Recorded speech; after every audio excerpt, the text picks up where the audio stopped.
इश्क़-ए-ला में तो बहुत ज़्यादा अस्का के लिए मुसीबत आ चुकी थी, क्योंकि अब अज़लान को उससे मोहब्बत हो चुकी थी और साथ साथ ज़ैन के घर वाले भी शादी की तारीख़ मांग रहे थे। लेकिन अस्का, जो कि ये जानती है कि कभी भी उसको अज़लान मोहब्बत नहीं दे सकता, इसीलिए उसने ये फ़ैसला कर लिया था कि वो अज़लान को छोड़कर ज़ैन के साथ हमेशा के लिए शादी करके रहे। लेकिन किसी को भी इस बात का अंदाज़ा ही नहीं था कि बेचारे अज़लान की ज़िंदगी में जो इश्क़-ए-ला का एक नया तसव्वुर जाग उठा है, उसके ज़रिए उसकी ज़िंदगी को कैसे खुदा ने A to Z बदल दिया था। एक तरफ तो उसकी डिवोर्स पेपर तैयार थे और दूसरी तरफ अज़लान को अपनी वालदा का भी ख्याल था।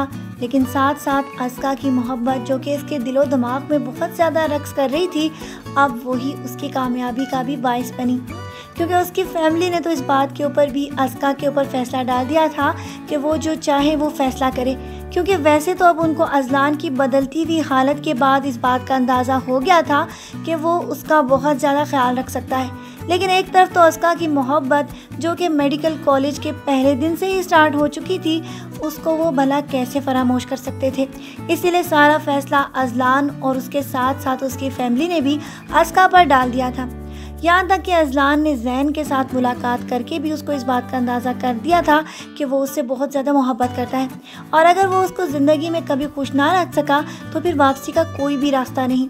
लेकिन ज़ैन भी अपनी अस्का की मोहब्बत में बहुत ज़्यादा गिरफ़्तार था, इसीलिए वो कोई बात भी सुनने के लिए तैयार नहीं।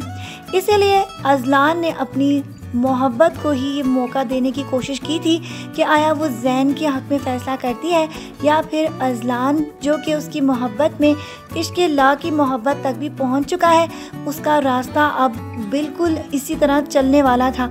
लेकिन अगर अस्का उसको इस तरह छोड़ जाए तो शायद अज़लान फिर से अपना ज़हनी तवाज़ुन खो बैठता, क्योंकि एक तरफ तो शनाया की मोहब्बत, जो कि अज़लान को अब अस्का की शक्ल में नज़र आ रही थी, अगर वो भी उसे मिल ना पाती तो शायद उसकी ज़िंदगी में एक दफ़ा फिर तूफ़ानों का वो सिलसिला शुरू होता जिसका थमना नामुमकिन होता। आपको इस ड्रामे का एंड कैसा लगा कि राइटर ने उसके लिए अस्का को पसंद कर लिया?